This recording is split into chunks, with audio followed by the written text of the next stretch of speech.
Chicos, muy buen día.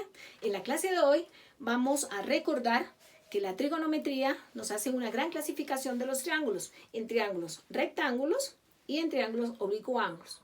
Que los triángulos rectángulos básicamente tienen unas características, tres características especiales. Todo triángulo rectángulo tiene un ángulo interno de 90 grados. Aquí hay un ejemplo, un ángulo de 90 grados. Segunda característica, sus lados reciben nombres especiales. Dos catetos y una hipotenusa. Bien, tercera característica especial, y es que la hipotenusa, la longitud de la hipotenusa, siempre es mayor que la longitud de cualquiera de sus catetos.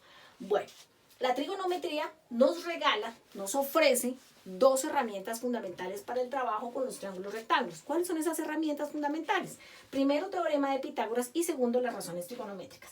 Bien, ¿qué hace el teorema de Pitágoras? El teorema de Pitágoras nos relaciona la longitud de todos los lados, o sea, de los tres lados de un triángulo rectángulo. Bueno, recordemos algunas cosas especiales. En este triángulo rectángulo que yo construí aquí, A, B, C, rectángulo en B, recordemos que los catetos siempre son los lados que forman el ángulo recto. Entonces, si este es el ángulo recto, este lado C y este lado A son los catetos. Y la hipotenusa, obviamente, pues es la que queda al frente del ángulo recto siempre. Entonces, Pitágoras me relaciona los tres lados, diciendo que la longitud de la hipotenusa al cuadrado equivale a la longitud de uno de sus catetos al cuadrado más la longitud de otro de sus catetos al cuadrado. Listo. Segunda herramienta fundamental, las razones trigonométricas. Entonces, las razones trigonométricas solamente se aplican a los ángulos agudos, solamente a los ángulos agudos en un triángulo rectángulo. Entonces, ¿qué hacen las razones trigonométricas? Me relacionan los ángulos agudos de un triángulo rectángulo con la longitud de sus tres lados. ¿De qué manera?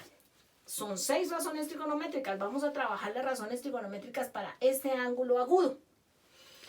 Seno de A, seno del ángulo A, equivale a la longitud del cateto opuesto. Si este es el ángulo A, su cateto opuesto es este. Dividido en la longitud de la hipotenusa. Miren, acá está. Coseno del ángulo A equivale a la longitud del cateto adyacente. Mírenlo, adyacente, que es lo mismo, es sinónimo de adjunto, pegado, unido. Entonces, coseno del ángulo A equivale a la longitud del cateto adyacente dividido entre la longitud de la hipotenusa. Acá está. Tangente del ángulo A equivale a la longitud del cateto opuesto, miren, este es el opuesto, sobre la longitud del cateto adyacente. Acá está.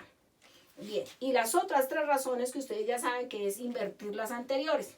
La cotangente es invertir la tangente. La secante es invertir el coseno y la cosecante es invertir el seno.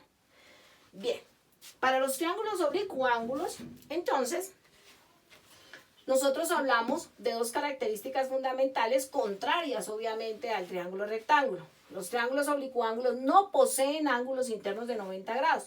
Aquí tengo un ejemplo de un triángulo oblicuángulo, el triángulo ABC. Observen que este ángulo es obtuso. Y tengo los otros dos ángulos agudos. No hay ningún ángulo que mida 90 grados. La otra característica fundamental es que sus lados no tienen nombres especiales.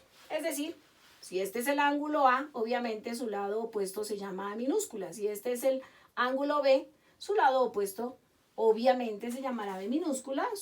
Si este es el ángulo C, su opuesto se llama C minúscula.